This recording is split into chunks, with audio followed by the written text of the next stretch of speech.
everybody. Welcome to yet another episode of Conversations on Couches. Today, I am with the great Justin Koenigshof. Justin, tell us a little bit about your shirt real fast. So my shirt is pretty awesome.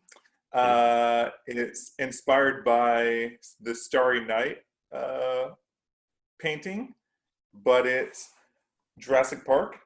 And so you've got Alan Grant over here, the T-Rex, and then the Starry Night picture behind it. It popped up as a Facebook ad, which now I know why I keep getting shirt designs as Facebook ads, but I loved it so much that I had to get it. So now I've got it. That's amazing. I love everything about that. All right, tell me about your couch. Where are you right now? I'm at home. The couch is nothing real special. It has a really long leg on one side because I like to lay down, and very few couches fit me. So this one allows both Kayla and I to spread out without getting in each other's way. Yeah, I'm in my living room. I got a nice world map behind me. I see that you also have a world map behind you. So Indeed. that's pretty awesome. It was meant to be. It was. All right. Well, thanks again for joining us for a conversation on a couch.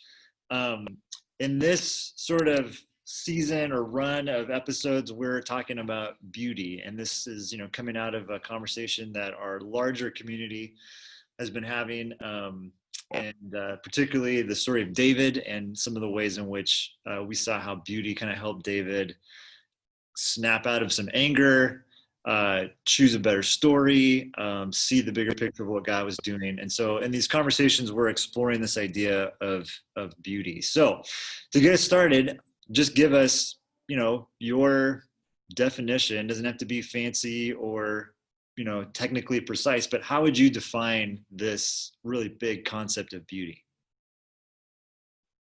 Well, Steve, I have been thinking about this question for many days now, and I have come up short in being able to succinctly define what beauty is. But I can tell you what happens when I see it and some other thoughts about it.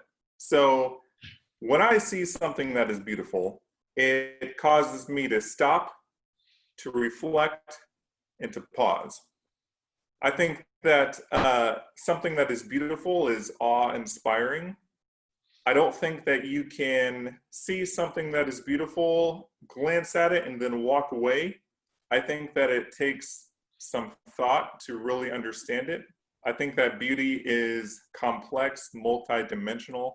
I think that beauty is thought-provoking. So similar to 1 Samuel 25, where Nabal really angered David and David was going to go kill him, but then Nabal's wife Abigail came to talk to David to persuade him otherwise, and David found her to be beautiful, and her talking to him caused him to stop, to pause, and to reflect upon what he's going to do, which totally changed his mind.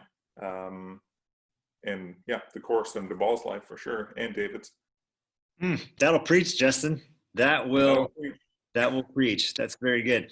I love the. I mean, all three parts of that I think are great, but the awe part of it, right? Like, there's something about, even if it's hard to define in precise terms, there's something about that, like, oh, like this thing. There's something special about it. There's something that is kind of draws me beyond my reality, and again, that sort of awe and wonder is certainly part of it. It's also, I think, related to the concept of holiness, right? Like, a lot of times when we think of holy, we think of like morally upstanding, but the word actually just means like different. And so there's something about it that's like, ooh, what's going on there? So I love your thoughts and love your answer to that question. Now, one of the reasons why I'm really excited to talk to you about the concept of beauty is that you are a craftsman and you are particularly gifted in the realm of woodworking, which, at least in my experience, is not a skill that many other people I know have. So I think it's a very unique perspective on the concept of beauty. So, and by the way, those of you tuning in and watching this, follow Justin on Instagram. I'll have him give a plug for that in just a minute, but like he's always got really interesting pictures of stuff that he's working on. So if you want to actually see what he does, that's a great way to do it. But anyway, talk to us a little bit about woodworking and how you experience beauty and things that cause you to pause and invite awe and wonder and reflection through the craft of working with wood. So first, you can follow me, the Koenigshof Adventure, on Instagram. And if you can spell that, you get bonus points. So those of you out there, good luck. Hopefully it's on the Zoom little call thing so you can see it there. But yeah. So I experienced beauty in woodworking at a couple different steps. The first place is the unlikely place of the lumberyard. And that's primarily because when I'm standing in a lumberyard, I don't know if you've ever been in one, but well, I know you have because I took you there, I think. But when I'm standing in the midst of a lumberyard, you have species of wood from all over the world. And something in just that is beautiful to me, to think that how much coordination it took for all that wood to get where it is. But even within that, you have so many different colors of wood. You've got red wood, you've got brown, white, black, orange, green, yellow. And I find it fascinating too that there are over 60,000 species of trees in the world.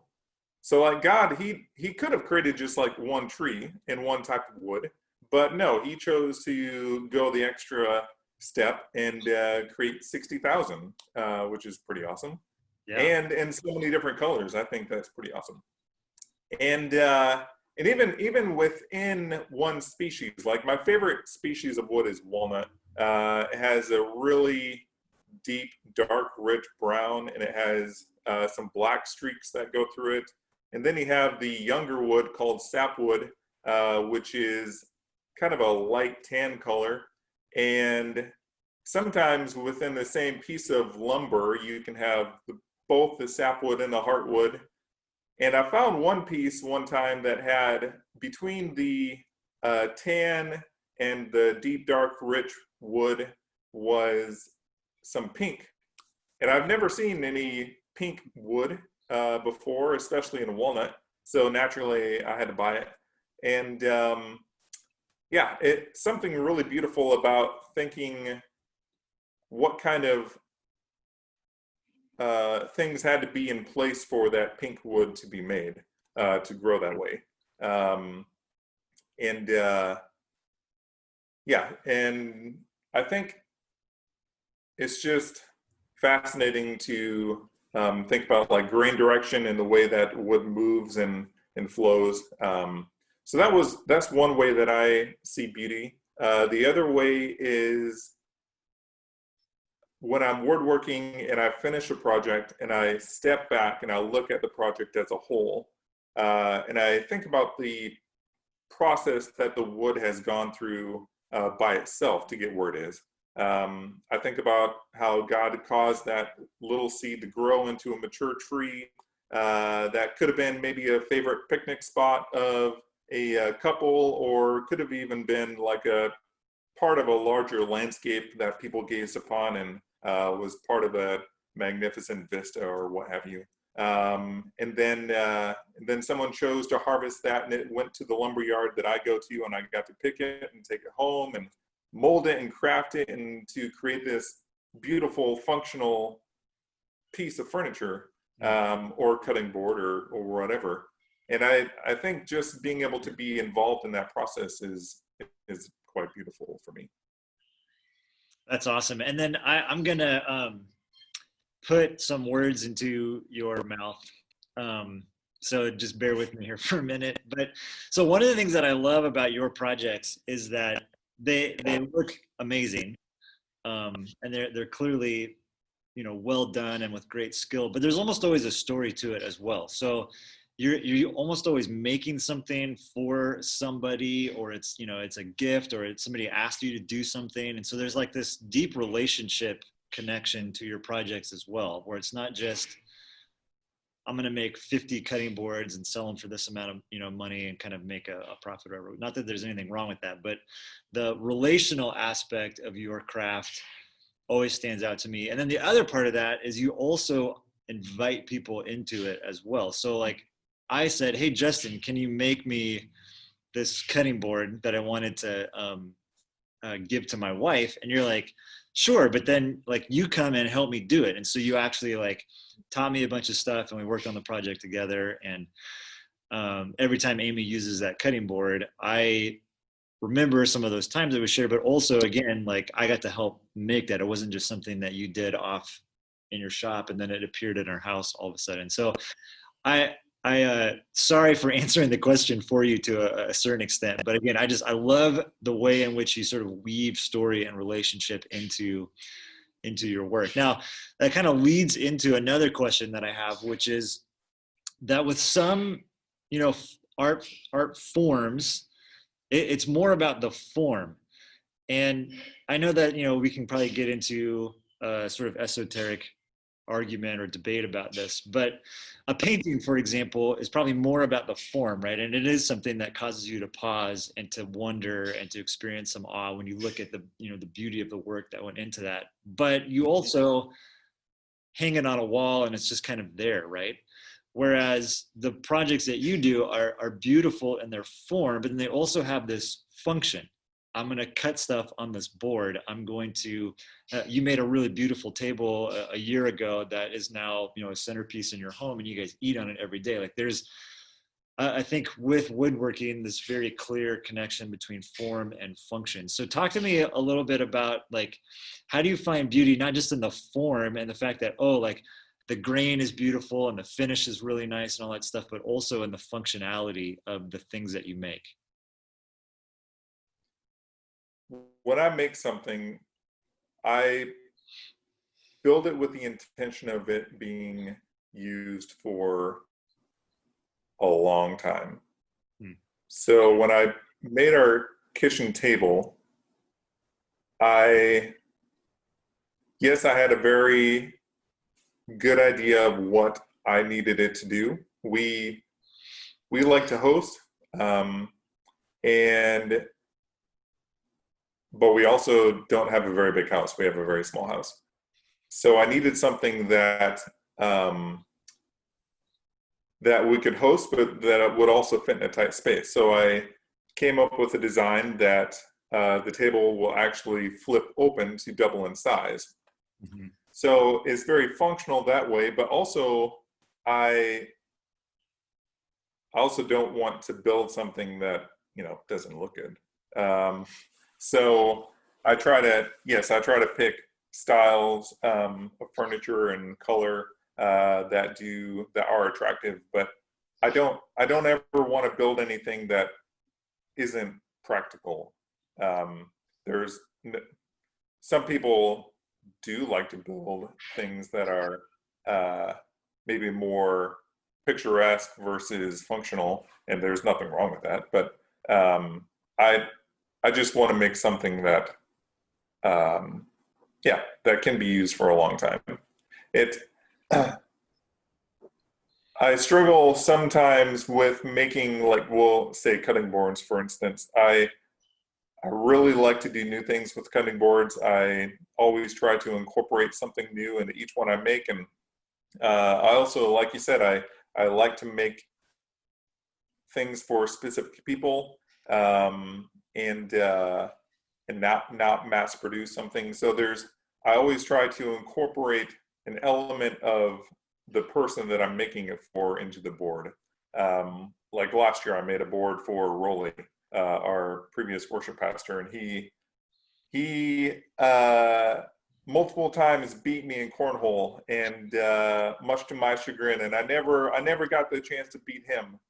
But when I made him a board as a going away present, I put a little cornhole board on it, and I put a little crown on the cornhole board so that he could see that he was the king of cornhole, and and I think he's using the board.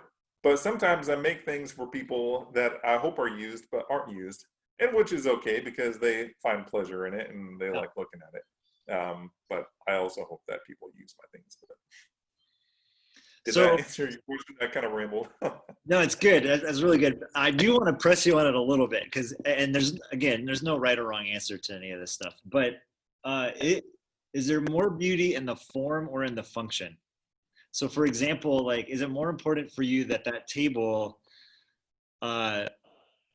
works, that it works for a long time, that the hinge and stuff that flops it open is a good working mechanism, or is it more important that when you stand back and look at it, you go, wow, that is a great looking table? Definitely the operation part. I definitely want it to fulfill its purpose long term. I've had a couple of instances, no, one main instance with a cutting board that I didn't totally understand about wood movement, and depending on humidity, wood will move different ways. And I made this one cutting board for my mom, and after 2 years of her using it, it actually split in two. Ooh. Now, luckily, my dad is also a woodworker, and so he was able to fix it. But yeah, I'd much rather build something that's going to last for generations, or at least decades, than something that just looks nice. Yeah. So I appreciate your thoughts. It's kind of a trick question, because I think there's obviously both things are important and part of the idea of beauty. And this is where I'm going to preach here for just a minute, so bear with me. But I think, in Genesis chapter 1, when we see God create the world and he calls it good, that word good in Hebrew, I think the connotations are form and function. He made things that were aesthetically pleasing to the eye. And just even your comment, 60,000 kinds of wood and all the different colors and grains and all that. I mean, he made stuff that's just beautiful to look at. But part of that goodness also is that it was, at least in Genesis 1, functioning properly. Like, it had a role to play and it was doing what it was intended to do. And so I think it's kind of a trick question because the answer is both. But as a creator, it's just interesting to hear how people reflect on that, right? And what brings them more joy. I'm sure you could have a perfectly functioning table, and if it looked like garbage, it'd probably bother you every day, right? And at the same time, you could have this beautiful piece of wood sitting in the middle of your kitchen or dining room, and if it doesn't work, doesn't open, the right way, that's going to irritate you too. So there's something about that though, and it's always kind of fun for me to hear creative people, what are they drawn to more. I don't think there's good or right answer to that question. It's just more of a personality kind of quirky thing to see kind of where people land on that. So thanks for your thoughts. That does lead us into the last question, which is, how do you experience God through this, through woodworking, through making things that are beautiful, noticing the beauty in wood? With all of that, how does that speak to your relationship with our Creator, with God? I don't think that many people describe him this way, but I see God as beautiful. And I think that my relationship with him, and I think with all of us, he wants us to stop and pause and reflect upon what he's teaching us. I mean, so many times I want to take the small nugget that I get from him in like 5 minutes or 10 minutes and then go on with my day. But it's really through the pausing and reflecting time that I'm really get the life-giving nourishment that that his word and his presence give me. So I think that helps me to understand him more. I think, my relationship with him specifically as a creator, I mean, there's many times that I take a step back from what I do, look at the product and think, man, that is good. That is good. And I think that's what God does. That's what he did when he first created the world. And it's not like God is done. He's not like he's sitting in a lawn chair by the beach. I mean, he's continually creating. I mean, he's creating trees. And I think that every time that he makes rain fall upon the earth or creates a child or, what have you, I think he steps back and he thinks, man, that is good. And I think that it's such a privilege for me to be able